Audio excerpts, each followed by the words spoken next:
Pemandangan kampung Indonesia pada tahun 1928, jalanan yang sederhana, rumah-rumah tradisional.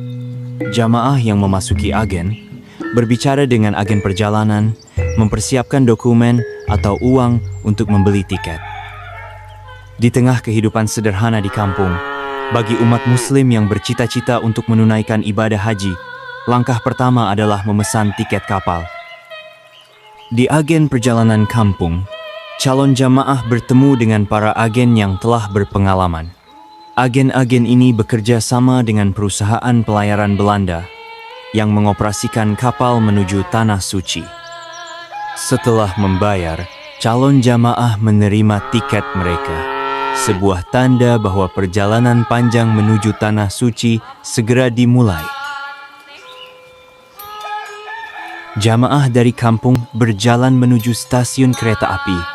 Dengan barang bawaan mereka, para jamaah dari berbagai kampung berbondong-bondong menuju stasiun kereta api, memulai perjalanan panjang menuju Tanjung Priok, pelabuhan utama yang akan membawa mereka ke Tanah Suci.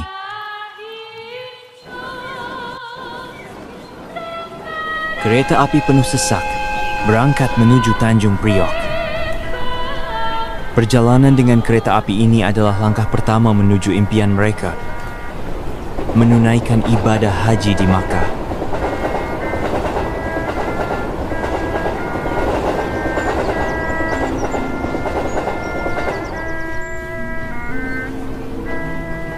Pelabuhan Tanjung Priok 1928.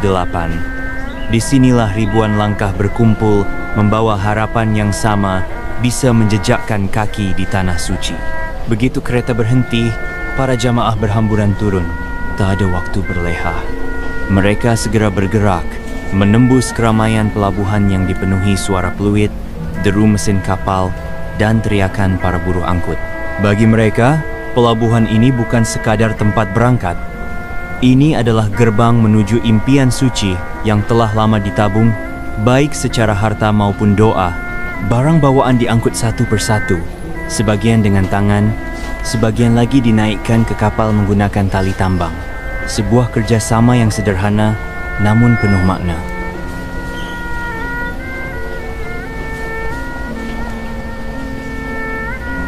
Disinilah semangat gotong royong hadir. Sesama jamaah saling bantu. Tak peduli dari mana asal mereka, Solo, Padang, atau Madura, semua menyatu dalam satu niat lillahi ta'ala. Sementara sebagian fokus pada barang, yang lain sibuk mencari tempat duduk di atas geladak. Tidak ada tiket dengan nomor kursi. Siapa cepat dia dapat. Bahkan untuk tidur pun, mereka harus berebut tempat di antara tumpukan koper dan peti kayu. Ketegangan bercampur haru. Mereka tahu, begitu kapal bergerak, tanah air akan perlahan hilang di balik cakrawala. Peluit panjang kapal terdengar tanda keberangkatan sudah dekat. Para jamaah segera bergegas menaiki tangga sempit menuju geladak. Wajah-wajah penuh harap dan cemas memenuhi jalur sempit itu. Tangga kapal menjadi saksi langkah terakhir mereka di tanah air. Isak harut terdengar pelan, karena mereka tahu ini adalah perjalanan suci, sekaligus perpisahan yang belum tentu berujung pulang. Saat tangga terakhir terangkat dan kapal mulai meninggalkan dermaga, hati para jamaah telah berlayar lebih dulu menuju Baitullah.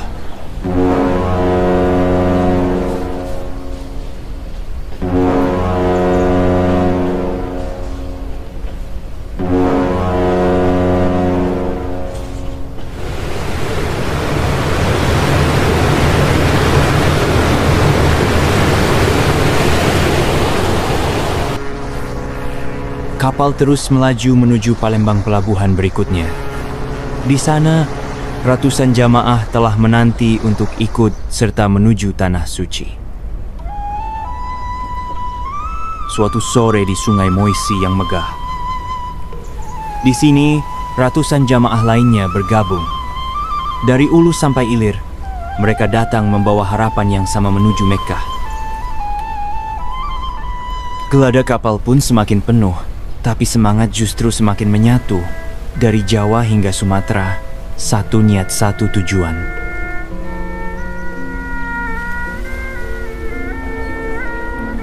Dari Batavia, rombongan haji terus bergerak. Kini, tibalah giliran Palembang. Di kota ini, antusiasme warga luar biasa. Di pelabuhan, para keluarga sudah menanti, sebagian mengantar, sebagian lagi berharap bisa berangkat. Terdengar kabar, Switen sich weer honderden aan, ratusan orang kembali bergabung. Semangat haji menular dari mulut ke mulut, tak hanya dari Palembang kota, tapi juga dari Ulu dan Ilir, datang dengan perahu kecil menuju dermaga besar. Mereka ingin jadi bagian dari perjalanan suci itu. Bagi masyarakat Palembang, berhaji bukan sekadar kewajiban agama. Ia adalah lambang kemuliaan sosial, bukti ketekunan hidup, dan harapan akan keberkahan keluarga.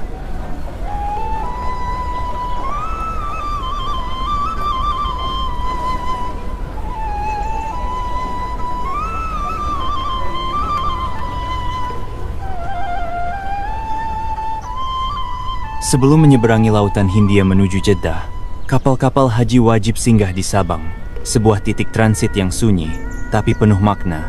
Di sini, setiap jemaah turun, bukan untuk beristirahat, melainkan untuk diuji. Tubuh mereka diperiksa, suhu diukur, dan paru-paru didengar dengan seksama. Kolera, malaria, dan berbagai penyakit lain menjadi momok bagi perjalanan panjang ini. Pemerintah kolonial tak ingin wabah menyebar ke kapal-kapal mereka. Jemaah berdiri berbaris, satu persatu, dengan wajah tegang dan pasrah. Bagi sebagian, hasil pemeriksaan ini bisa menentukan lanjut ke Mekah atau pulang kembali ke tanah air. Sabang bukan sekadar pemberhentian, ia adalah gerbang seleksi, gerbang ujian yang pertama sebelum tanah suci.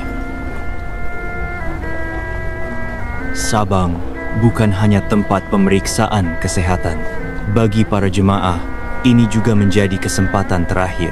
Kesempatan terakhir untuk membeli kebutuhan bekal makanan, kain ihram tambahan, bahkan surat untuk keluarga. Di pasar kecil dekat pelabuhan, tangan-tangan tua memilih perlengkapan. Sebagian menukar koin perak terakhir yang mereka punya. Bukan untuk kenyamanan, tapi untuk bertahan di perjalanan yang belum pernah mereka alami sebelumnya. Setelah ini, mereka akan memasuki samudra luas. Tak ada pasar, tak ada pelabuhan, hanya ombak, angin, dan doa yang menemani.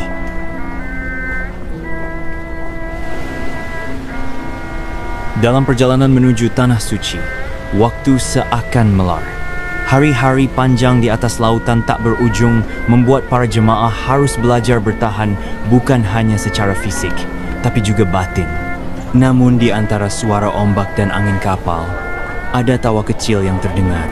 Salah satu petugas kapal, entah sengaja atau kebetulan, memperlihatkan trik sulap sederhana. Sebuah hiburan langka yang disambut dengan sorak dan tepuk tangan.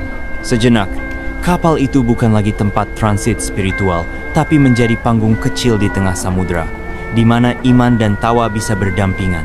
Di laut yang luas, manusia tetap mencari kehangatan, bahkan dalam bentuk hiburan kecil, yang membuat waktu berjalan sedikit lebih cepat.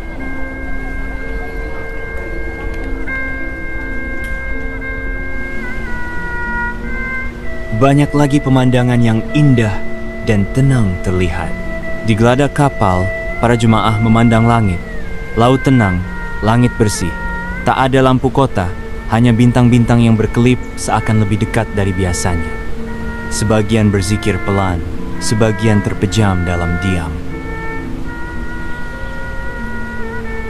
Kapal melaju, dan waktu berjalan tanpa terburu-buru.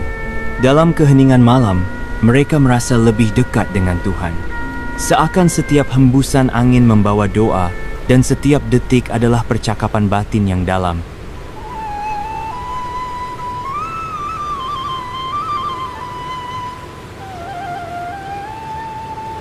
Kapal akhirnya tiba di Perim, sebuah pulau kecil di selatan Yaman. Disinilah Laut Arab bertemu dengan Laut Merah. Disinilah batas dunia lama dilampaui. Perim adalah pintu gerbang. Bagi para jemaah, ini adalah pertanda bahwa tanah suci semakin dekat. Namun bukan hanya itu yang berubah. Di Perim, rombongan dari Hindia Inggris bergabung. Mereka datang dari arah yang berbeda, tapi dengan niat yang sama, memenuhi panggilan ke Baitullah. Bahasa mereka berbeda, pakaian mereka pun lain. Tapi saat kaki menginjak dek yang sama, perbedaan luluh dalam semangat ibadah. Di tengah angin panas dan debu pelabuhan, lahirlah rasa persaudaraan. Sebuah kesadaran sunyi bahwa Islam tak mengenal batas bendera dan bangsa.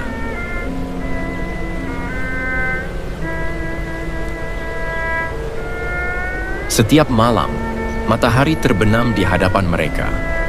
Cahayanya perlahan memudar di cakrawala dalam warna yang tak pernah sama. Merah jingga, emas, dan ungu menyatu di atas laut yang tenang. Bagi sebagian, ini sekadar pergantian hari. Tapi bagi mereka yang berlayar menuju Tanah Suci, ini adalah pertanda satu hari telah dilewati, satu hari lebih dekat pada Baitullah.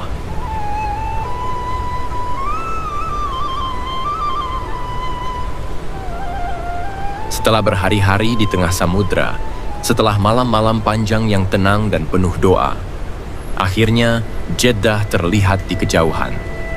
Garis pantainya perlahan muncul dari kabut laut. Bangunan-bangunan putih kecil terlihat berdiri di balik debur ombak yang perlahan mengecil. Para jemaah berjejal di sisi kapal. Ada yang menangis haru, ada yang bersujud diam-diam. Bagi mereka, ini bukan sekadar pelabuhan. Ini adalah gerbang menuju Tanah Suci. Semua letih, semua peluh, seolah luruh di depan pandangan itu. Tanah asing yang selama ini hanya mereka dengar dari kisah-kisah tua. Jeddah bukan akhir perjalanan, tapi bagi banyak hati, ini adalah awal dari sesuatu yang suci. Tak ada dermaga besar yang menyambut mereka. Kapal haji tak bisa bersandar terlalu dekat dengan daratan. Sebagai gantinya, perahu-perahu kecil datang menjemput satu persatu. Bergoyang diterpa ombak, mengantar para jemaah dari kapal besar menuju pelabuhan Jeddah.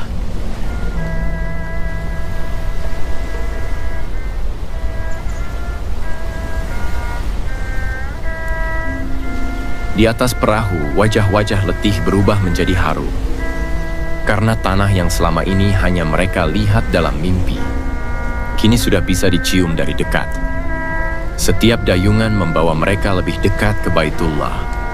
Lebih dekat ke puncak dari sebuah perjalanan yang telah mengubah jiwa mereka selamanya. Di pintu masuk Jeddah, para jemaah harus melewati satu tahapan penting. Pemeriksaan bea cukai. Disinilah Anda melihat wajah-wajah dari seluruh penjuru dunia. Ada yang datang dari Afrika, berbalut kain putih dan sorban panjang. Ada yang dari Asia Tenggara, dengan wajah lembut dan langkah penuh takzim. Ada pula yang dari Eropa dan Amerika, mengenakan pakaian yang sama, karena di sini semua dibersihkan dari status dan asal-usul. Bahasa mereka berbeda, warna kulit pun beragam, tapi semua mengucap satu kalimat yang sama. Labbaik Allahumma labbaik. Inilah wajah Islam yang sesungguhnya. Satu dalam tujuan, sejajar dalam ibadah. Di luar Masjidil Haram, di tengah hiruk pikuk dan panas kota tua ini, kita menyaksikan kebesaran yang tak bisa diukur dengan angka atau kata.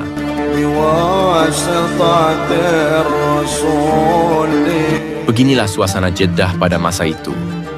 Pelabuhan yang menjadi pintu masuk ke Tanah Suci.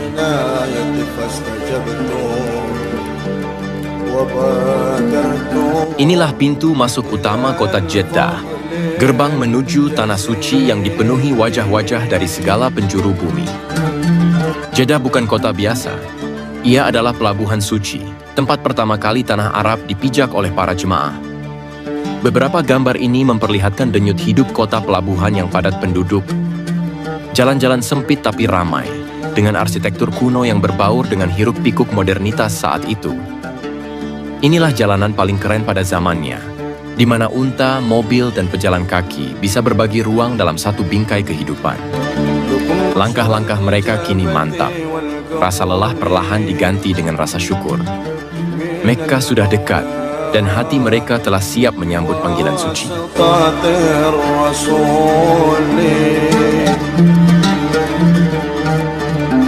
Di Jeddah, tak hanya jamaah dari penjuru dunia yang tiba, tetapi juga kantor-kantor konsulat dari berbagai bangsa yang memiliki warga Muslim. Persia, Mesir, Prancis, Italia, Inggris, hingga Hindia Belanda. Di tengah lautan manusia yang hendak menuju Tanah Suci, Jeddah menjelma jadi simpul diplomatik dunia Islam di mana urusan spiritual dan kenegaraan bertemu dalam satu pelabuhan.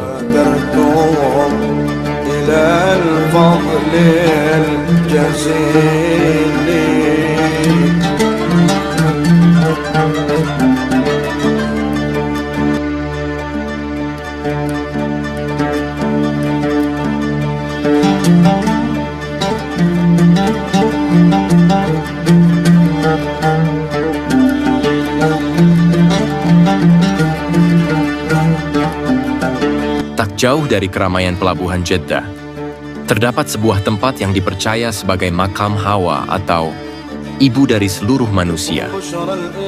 Kini yang tersisa hanyalah jejak, bekas-bekas yang dijaga sunyi.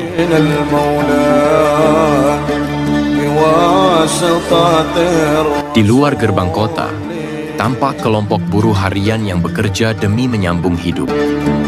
Banyak di antaranya berasal dari Afrika. Disebut orang negro kala itu menjadi bagian dari denyut kehidupan Jeddah yang tak pernah benar-benar diam. Mereka hidup dalam tenda-tenda sederhana, membentuk perkemahan sementara, menanti panggilan kerja, atau sekadar bertahan dari panas dan debu.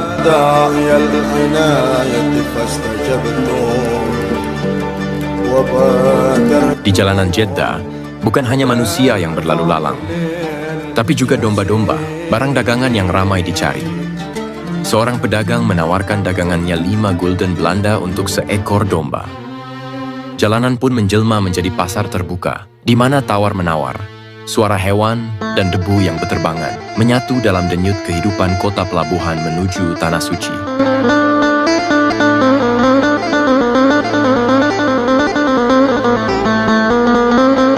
Perjalanan berlanjut menuju tempat penampungan air. Disinilah para jamaah mengambil air tawar dari sumur-sumur yang tersedia. Kantong-kantong kulit unta diisi penuh, menjadi sumber kehidupan di tengah padang yang tandus. Di balik setiap langkah menuju Tanah Suci, ada usaha untuk bertahan, seteguk demi seteguk.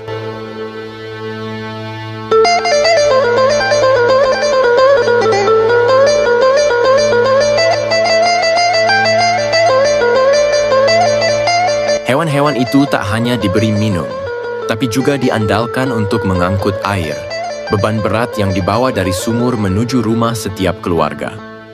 Setiap rumah tangga bergantung pada mereka untuk memenuhi kebutuhan hidup, menempuh jarak jauh di tengah terik padang pasir.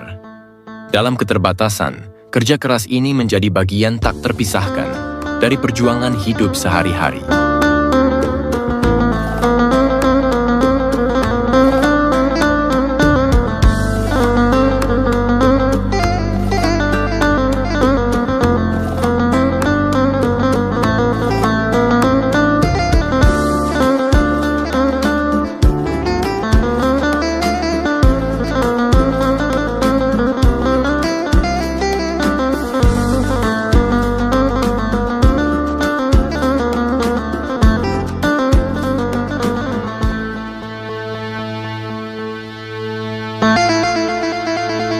Di balik kesederhanaan kota ini, berdiri sebuah pabrik minyak tradisional, tanpa mesin uap, tanpa listrik.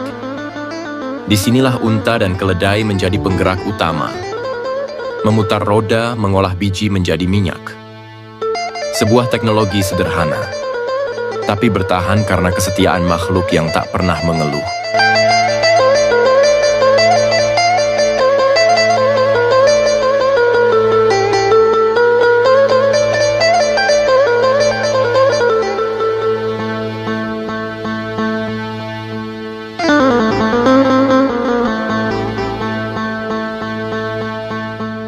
Secara arsitektur, Jeddah menyimpan banyak keindahan. Rumah-rumah tua berdiri kokoh, dengan balkon-balkon kayu yang berjajar, khas gaya Hijaz yang memadukan fungsi dan keanggunan. Setiap sudutnya bercerita tentang masa ketika angin padang membawa dingin malam ke dalam rumah-rumah berbingkai sejarah.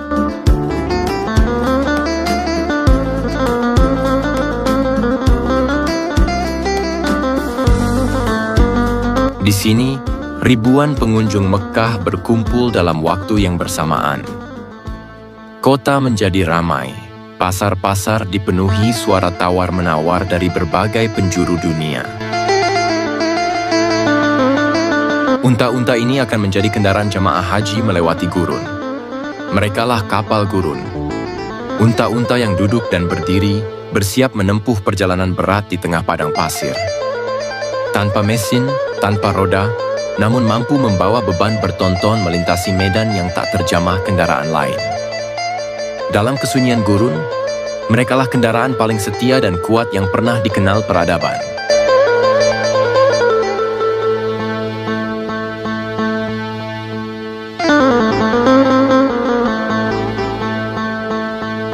Sebelum mengenakan pakaian ihram, tubuh lebih dulu dibersihkan.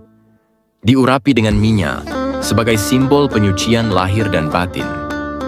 Pakaian ihram, 2 lembar kain putih tanpa jahitan, dililitkan sederhana, tanpa kemewahan, tanpa perbedaan. Semua sama di hadapannya, hanya niat dan ketulusan yang membedakan.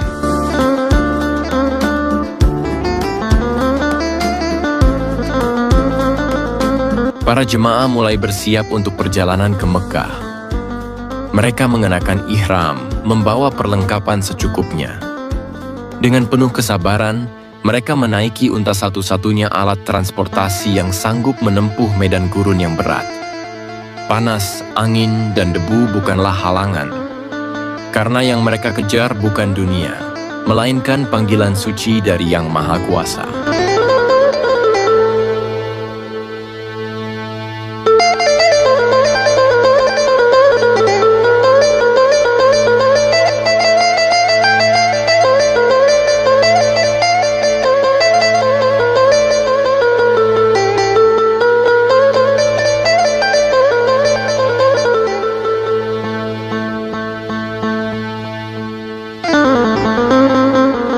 Unta-unta kargo mulai dimuat dengan perlahan.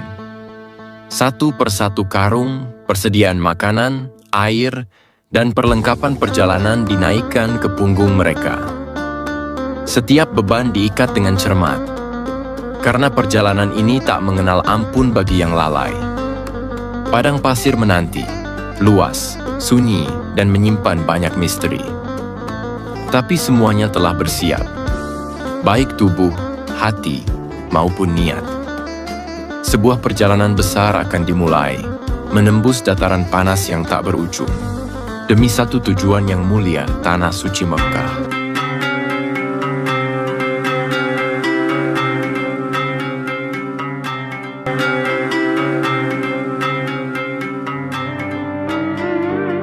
Gurun terbentang luas, dan di tengah panas yang membakar, para jemaah melangkah dalam barisan, menunggangi unta dengan tenang dan sabar. Semangat terpancar dari wajah-wajah mereka, meski perjalanan masih sangat panjang. Tapi tidak semua menunggangi unta. Sebagian harus berjalan kaki, karena menyewa unta terlalu mahal. Mereka melangkah tanpa keluh, membiarkan pasir gurun menyelimuti kaki, sebab yang mereka kejar bukan kenyamanan, tapi panggilan dari Tanah Suci.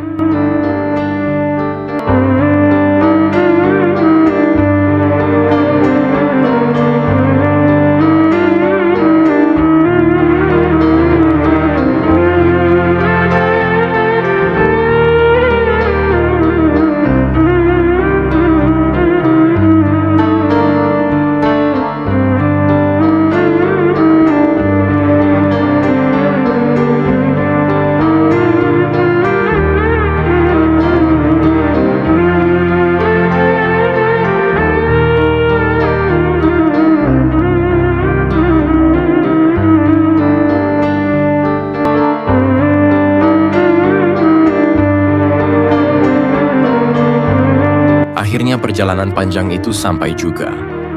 Dan Mekah mulai terlihat di hadapan mereka. Gedung-gedung yang menjulang tinggi mulai mengelilingi, sementara di tengah kota, Masjidil Haram berdiri megah, menanti kedatangan mereka.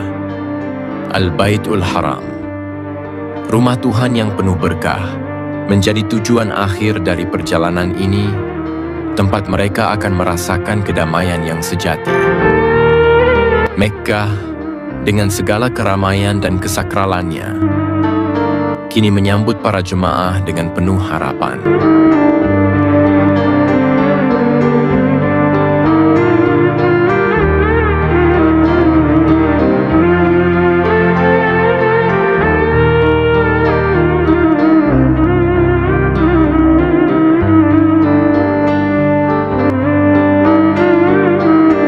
Di halaman Masjidil Haram, para jemaah mulai berbaris dengan khusyuk, siap menjalani salah satu ritual paling sakral, tawaf.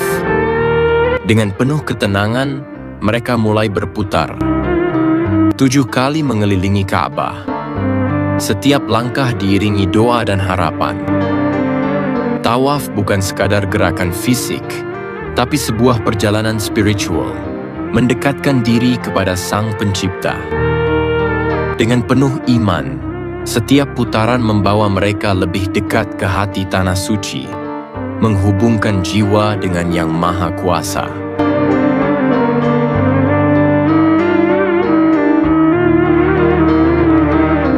Di kejauhan, berdiri kokoh Gunung Jabal Qubais, saksi bisu zaman, menyimpan jejak ribuan peziarah yang datang dan pergi. Dari lerengnya, kota Mekkah tampak seperti lautan bangunan suci, berdenyut dalam irama ibadah yang tak pernah berhenti. Tak jauh dari sana, berdiri Madrasah Al-Falah, tempat para pelajar menimba ilmu agama, meneruskan tradisi pengetahuan yang diwariskan turun-temurun.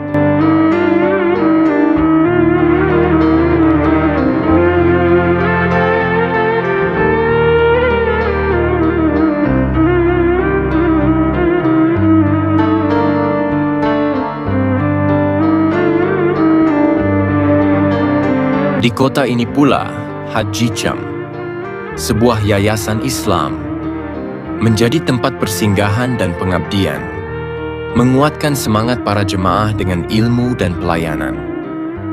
Di balik kesibukan ibadah, Mekkah juga menyimpan denyut kehidupan, di mana ilmu dan iman bertemu dalam satu ruang.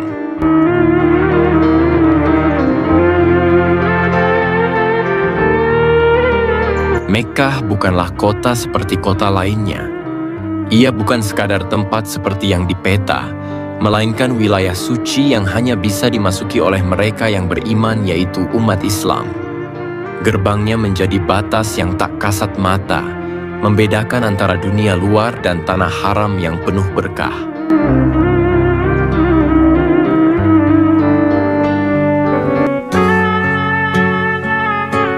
Bab As-Salam adalah salah satu gerbang bersejarah Masjidil Haram.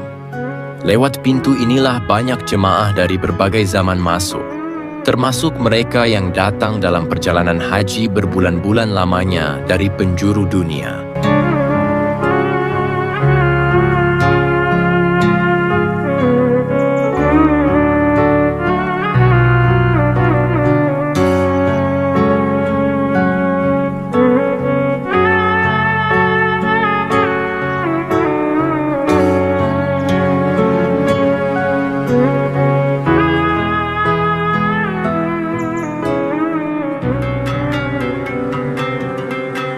Di jalanan berdebu yang mengarah ke jantung kota, tampak iring-iringan pasukan berkuda pengawal kerajaan dengan wajah tegas dan langkah pasti. Mereka membuka jalan bagi seorang tokoh penting dalam sejarah Arab modern, yaitu Raja Saud, putra dari Raja Abdulaziz Ibn Saud. Sang raja tak berada di atas pelana seperti para pendahulunya, melainkan di dalam sebuah mobil hitam bergaya klasik, simbol transisi dari masa suku menuju era negara modern. Derap kaki kuda berpadu dengan dengung mesin, menggambarkan pertemuan antara tradisi dan modernitas yang mulai menyatu dalam kehidupan Hijaz kala itu. Para warga menyaksikan dari pinggir jalan dengan takzim. Mereka tahu, inilah momen perubahan besar yang akan membawa Jazirah Arab ke panggung dunia.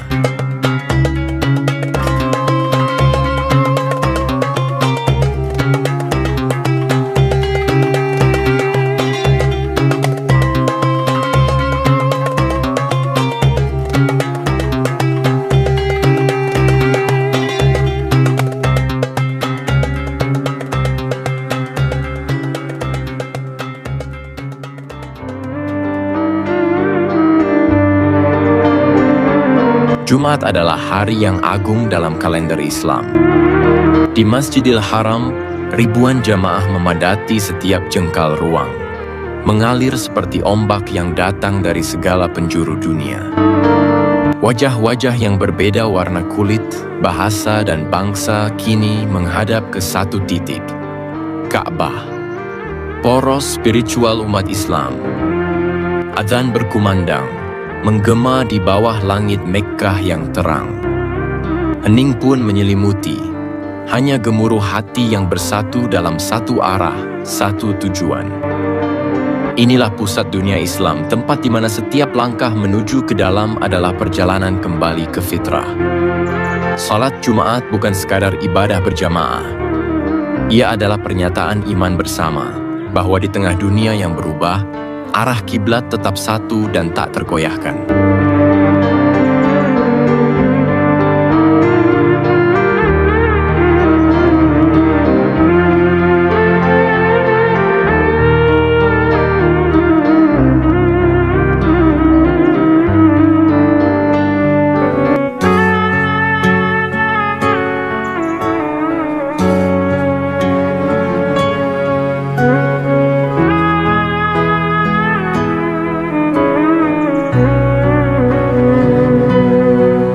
Peziarah memulai dua ritual utama yang telah berlangsung sejak ribuan tahun silam. Pertama, tawaf mengelilingi Ka'bah sebanyak 7 kali, berlawanan arah jarum jam. Langkah demi langkah menyatu dalam irama ibadah, melingkari rumah suci yang menjadi kiblat umat Islam di seluruh dunia. Kemudian dilanjutkan dengan sa'i, yakni berjalan bolak-balik sebanyak 7 kali antara Bukit Syafa dan Marwah. Ritual ini meneladani perjuangan Siti Hajar yang dengan penuh harap mencari setetes air untuk putranya, Nabi Ismail. Meskipun dilakukan dalam kondisi fisik yang melelahkan, ribuan jamaah melakukannya dengan khidmat, karena setiap langkah adalah zikir, setiap nafas adalah doa, dan setiap gerakan adalah bagian dari penghambaan.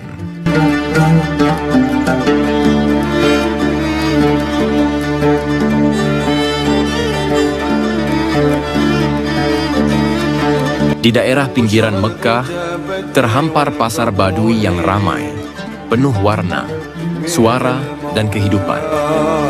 Disinilah tempat berlangsungnya perdagangan kambing dan domba secara besar-besaran. Pedagang dari berbagai penjuru datang membawa ternak mereka, menawarkan hewan kurban kepada para jamaah dan penduduk setempat. Tak jauh dari pasar, tampak rumah jagal terbuka. Semua dilakukan dengan cara manual, tanpa mesin. Pisau-pisau diasah dengan cepat. Tangan-tangan terampil bekerja penuh kehati-hatian. Tradisi ini tetap lestari, sebagai bagian dari kearifan lokal yang turun-temurun. Pemandangan ini bukan sekadar aktivitas ekonomi, melainkan juga bagian dari denyut kehidupan Mekkah kala musim haji tiba.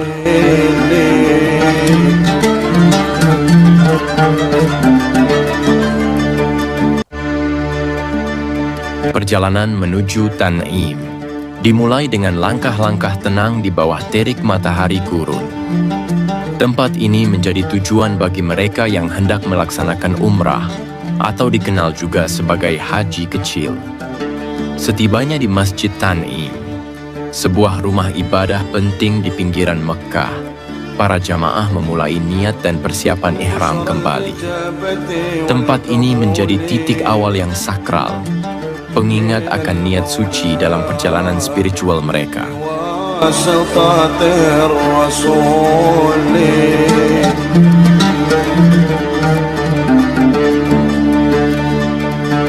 لكم بشرى الإجابة والقبول من المولى بواسطة الرسول. Tiga perjalanan utama selalu menjadi bagian penting dari ibadah haji di Tanah Suci. Medina, Arafat, dan Mina. Tiga nama yang bukan sekadar lokasi, tapi medan spiritual yang penuh makna.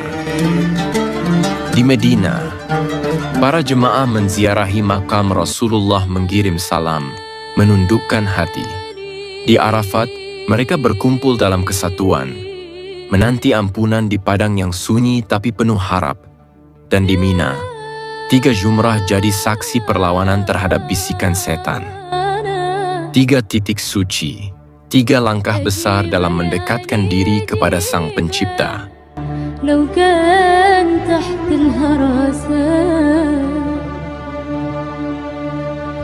لا تكونوا مقدر رجل. Pada hari ketiga di bulan ke-12, para jemaah mulai bergerak. Tujuannya satu, Medina, kota Nabi, tempat jejak Rasul masih terasa dalam setiap hembusan angin. Mereka berangkat dengan hati penuh harap, dengan bekal rindu yang tak bisa diukur dengan apapun di dunia. Unta, kuda, dan kaki yang tak pernah ragu melangkah.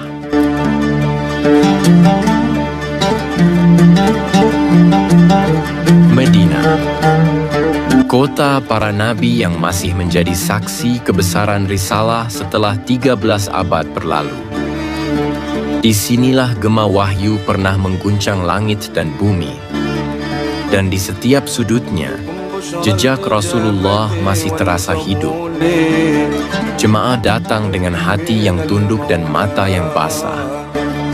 Mereka ziarah ke Raudah, menyampaikan salam, dan meresapi kedamaian yang tak bisa dilukiskan kata-kata. Medina bukan hanya sebuah kota. Ia adalah pelukan sejarah bagi jiwa-jiwa yang merindu. Masjid Nabawi, sebuah tempat yang penuh makna spiritual bagi umat Muslim. Terletak di kota Madinah, masjid ini dibangun di atas makam Nabi Muhammad dan menjadi salah satu destinasi utama dalam perjalanan haji. Di tahun 1928, masjid ini sudah menjadi pusat peribadatan yang ramai, meskipun dengan kondisi yang jauh berbeda dari sekarang. Para jemaah haji, seperti yang kita lihat dalam footage ini, datang dari berbagai penjuru dunia, merasakan kedamaian dan ketenangan yang hanya bisa didapatkan di tempat yang penuh berkah ini. Mereka menunaikan ibadah, memanjatkan doa, dan merenungkan sejarah panjang perjuangan dakwah Nabi Muhammad. Masjid Nabawi, dengan arsitektur khasnya, menawarkan suasana spiritual yang mendalam, meskipun sederhana. Bangunan ini menjadi saksi bisu perjalanan haji dari generasi ke generasi, termasuk perjalanan haji tahun 1928, yang menjadi bukti ketulusan dan semangat umat Islam dalam melaksanakan rukun Islam yang kelima ini.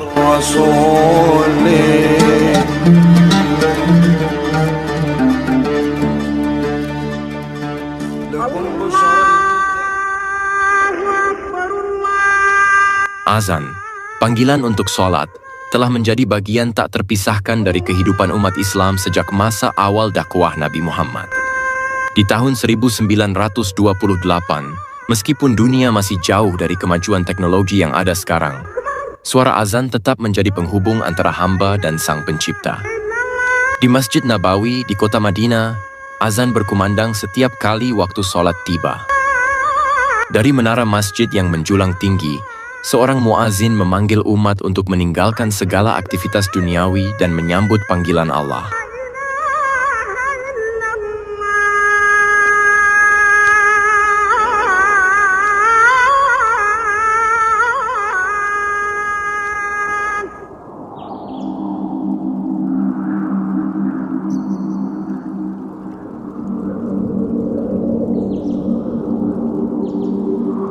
Setelah menjalani ibadah dengan penuh penghayatan, para jamaah kembali menyusuri jalan-jalan kota Madinah. Di sela waktu, mereka beristirahat, berbaur dengan warga, dan menikmati keseharian yang sederhana. Botol air dingin menjadi pelepas dahaga yang berharga di tengah panasnya terik gurun, menyegarkan tubuh yang letih setelah panjangnya perjalanan. Beberapa dari mereka singgah di pasar-pasar kecil. Kegiatan berbelanja bukan sekadar mencari kebutuhan, tapi juga menjadi ruang untuk merasakan denyut kehidupan kota. Tak lama kemudian, langkah mereka kembali diarahkan ke kota suci Mekah, kota yang menjadi poros utama perjalanan ini. Di tanah yang kering dan panas, air menjadi sesuatu yang sangat berharga. Irigasi dikelola dengan cara yang rumit dan penuh ketekunan. Saluran-saluran dibangun secara manual, tanpa alat modern, hanya mengandalkan tenaga unta dan ketelatenan. Setiap tetes air adalah hasil kerja keras. Ia menghidupi ladang, kebun, dan kehidupan sehari-hari di kota suci. Di balik hiruk-pikuk haji, irigasi ini adalah denyut lain dari ketabahan masyarakat setempat.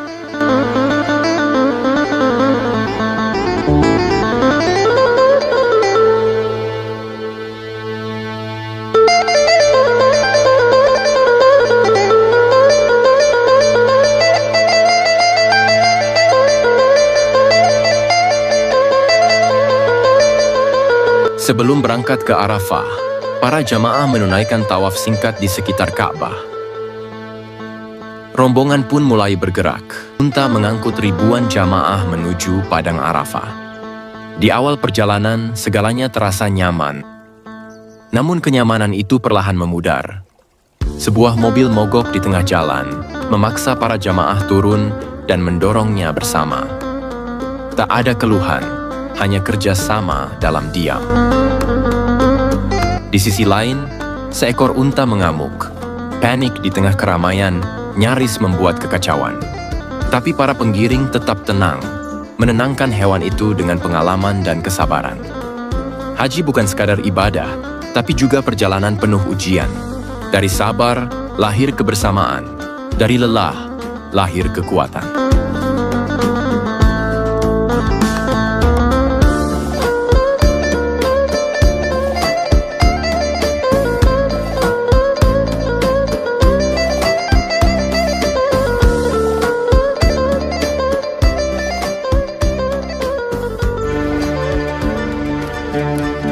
Mereka yang tiba di Arafah pada hari ke-8 Zulhijjah akan berkemah di dataran yang luas dan terbuka. Setelah sampai, tak ada waktu terbuang. Panci ditaruh di atas api, air dipanaskan, dan aroma masakan sederhana mulai memenuhi udara. Sebuah rutinitas yang lahir dari kebutuhan dan kebersamaan.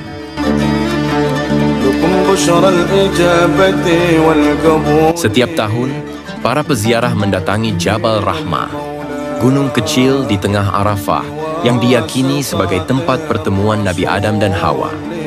Di puncaknya, doa-doa dipanjatkan, tangan terangkat, dan hati berharap akan rahmat Allah. Jabal Rahmah bukan sekadar bukit. Ia adalah simbol pengampunan dan pertemuan. Disinilah banyak jiwa mencari kedekatan dengan Sang Pencipta.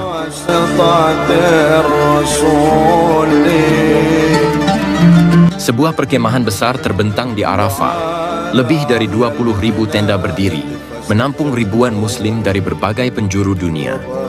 Para peziarah terus berdatangan, menyatu dalam satu tujuan, wukuf di hari Arafah. Di tengah perkemahan, logistik terus bergerak. Makanan disiapkan dalam skala besar. Inilah jamu Arafah, sajian khas untuk para jamaah. Sederhana tapi menguatkan, karena setiap energi dibutuhkan untuk ibadah yang akan mencapai puncaknya.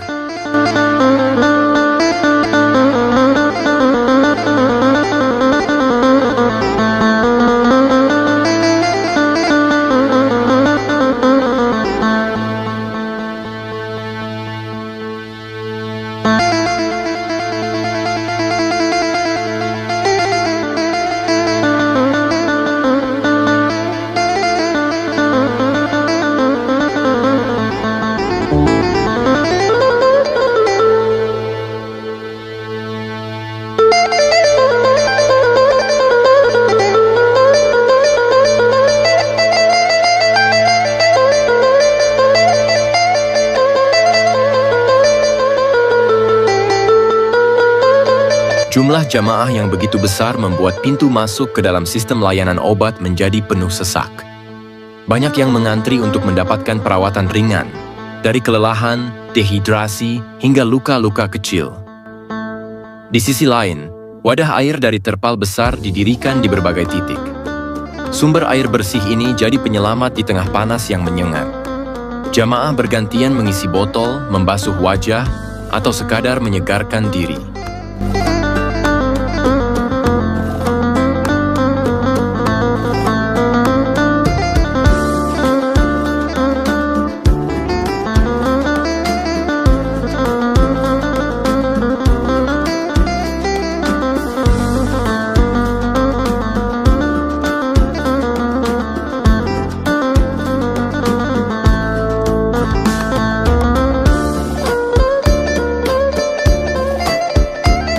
Sejak pagi buta, rombongan haji mulai bergerak. Jalanan menuju Arafah perlahan dipenuhi lautan manusia, berpakaian ihram, melangkah tenang, namun pasti. Mereka berangkat lebih awal, agar bisa menunaikan salat zuhur tepat waktu di Mina. Dari padang Arafah, lautan manusia itu bergerak menuju sebuah tanah sunyi, Muzdalifah. Disinilah mereka bermalam, tanpa tenda, tanpa atap, hanya langit malam yang menjadi saksi. Di atas kerikil yang dingin, para jamaah merebahkan tubuh lelah mereka, bersandar pada harapan.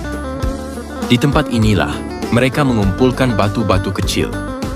Bukan sekadar batu, tapi simbol perlawanan terhadap kejahatan, yang akan mereka lemparkan di Mina.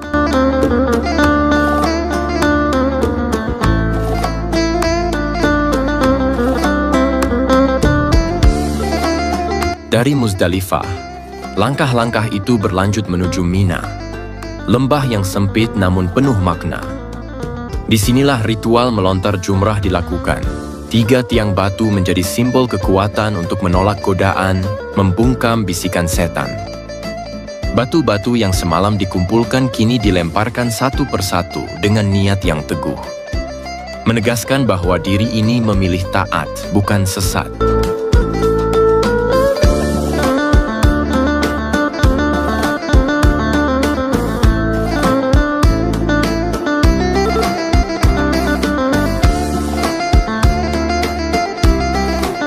Di tengah padatnya lembah Mina, berdiri sebuah masjid tua yang penuh sejarah. Masjid Al-Khaif. Inilah tempat Nabi Muhammad pernah sholat, dan para nabi sebelumnya dikisahkan juga pernah singgah. Masjid ini menjadi tempat rehat, ibadah, dan tafakur bagi jutaan jamaah.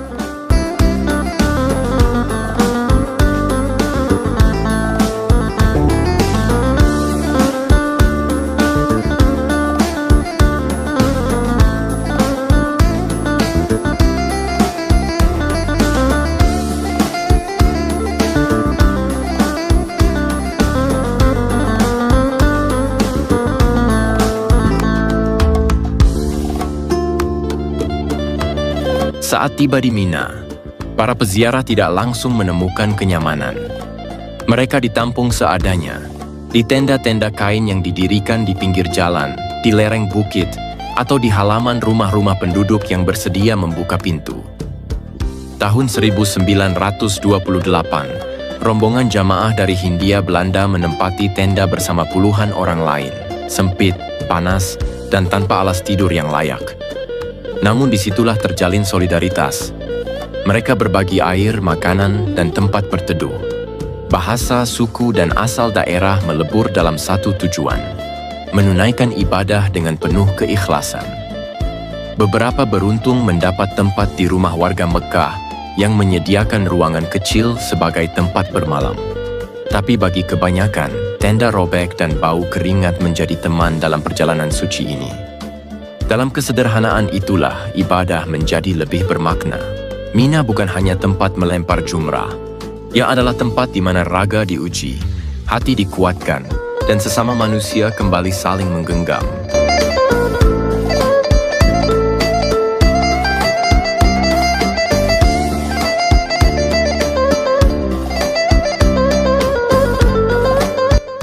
Dengan menunggang unta, keledai, dan berjalan kaki. Aliran jamaah terus bergerak, tak putus-putus, melewati jalan-jalan sempit di Mina. Lembah yang biasanya sunyi itu, kini bergemuruh oleh suara langkah, seruan doa, dan denting pelana. Jalan-jalan Mina yang nyaris sepi sepanjang tahun, mendadak menjadi urat nadi ibadah yang hidup. Penuh warna, penuh harap. Tahun 1928, rombongan dari Hindia Belanda ikut dalam arus besar ini. Di bawah terik matahari gurun, mereka melangkah perlahan, membawa bekal seadanya, namun keyakinan yang tak tergoyahkan. Tidak ada jalan yang mudah, tapi tak ada yang mundur.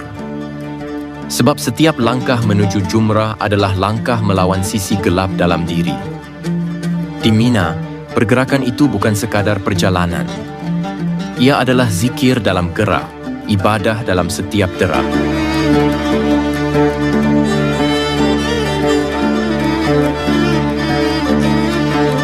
Pada hari pengorbanan, 10 Zulhijjah, jutaan jamaah bergerak menuju jumrah terbesar, Jamrat Al-Aqabah. 7 kerikil dilemparkan satu persatu ke tumpukan batu. Setiap lontaran diiringi seruan yang mengguncang hati. Bismillah, Allahu Akbar. Mereka tidak sedang melempar batu semata. Mereka sedang melawan bisikan setan, membuang nafsu dan menegaskan keimanan. Tahun 1928, para jamaah dari Hindia Belanda berdiri di tengah desakan, debu, dan panas yang membakar. Namun tangan mereka tetap mantap, dan suara takbir tetap menggetarkan udara Mina. Disinilah sejarah pengorbanan Nabi Ibrahim kembali dihidupkan, bukan dalam kisah, tapi dalam perbuatan.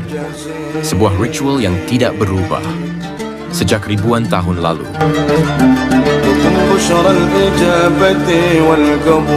Setelah lontaran terakhir, setelah malam-malam di Mina terlewati, rombongan besar itu pun berangkat.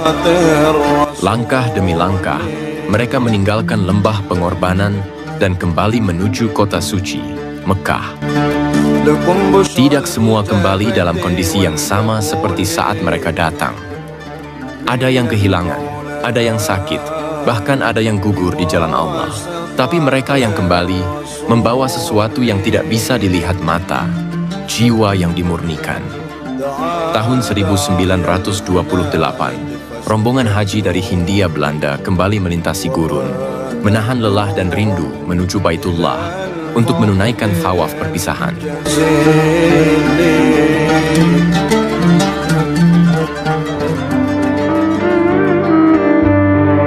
Ketika seseorang kembali ke Mekah pada hari ke-12 Zulhijjah, ibadah hajinya pun selesai.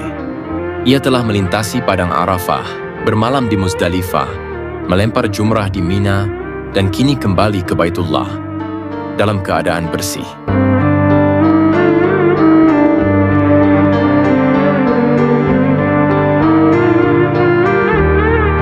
Setelah seluruh rangkaian ibadah haji disempurnakan, banyak peziarah tidak langsung pulang. Mereka tinggal beberapa hari di Mekah. Ada yang menenangkan diri setelah perjalanan panjang, ada pula yang memanfaatkan waktu untuk berdagang di pasar-pasar sekitar Masjidil Haram. Tahun 1928, jamaah dari Hindia Belanda juga memanfaatkan kesempatan ini mengunjungi tempat-tempat suci, berdoa lebih lama di dekat Ka'bah, atau sekadar menyusuri gang-gang tua Mekah yang menyimpan banyak kisah. Di sela keramaian, ada jeda untuk merenung. Sebab bagi sebagian mereka, ini mungkin menjadi perjalanan terakhir dalam hidup. Dan sebelum kembali menempuh laut dan darat yang panjang, mereka ingin memastikan satu hal, bahwa hati mereka telah benar-benar menyatu dengan kota suci ini.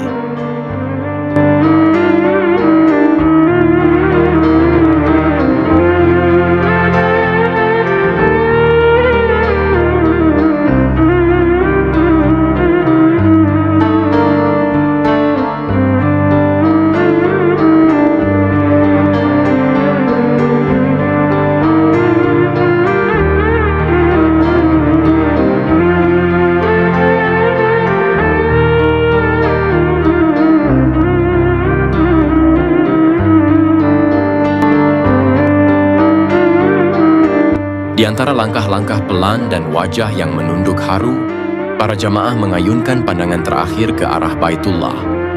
Telah usai rangkaian ibadah suci, tawaf, sa'i, wukuf, dan tahallul yang mereka tempuh dengan segala daya dan upaya.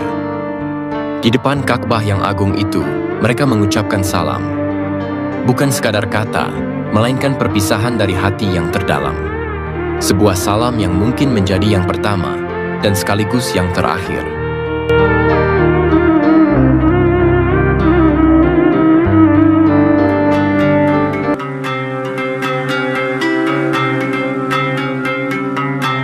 Dan kemudian, dengan cepat mereka menuju pelabuhan, tempat kapal uap Lloyd yang telah menunggu.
Dari bibir pelabuhan, mereka menaiki perahu-perahu kecil yang telah disiapkan untuk mengantar ke kapal besar di tengah laut.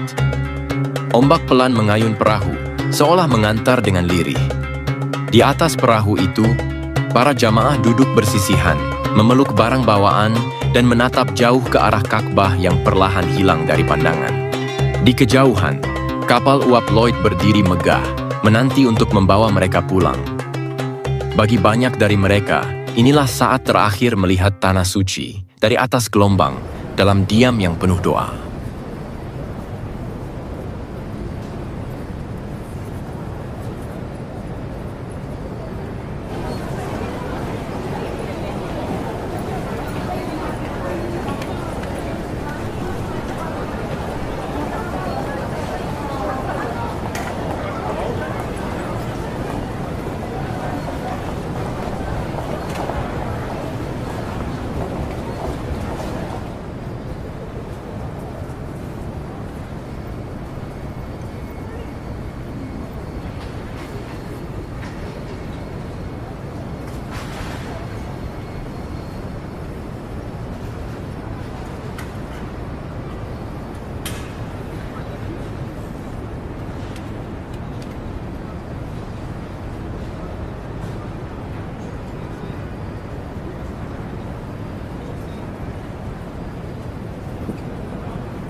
Tepat sebelum memasuki pelabuhan Sabang, bendera karantina dinaikkan.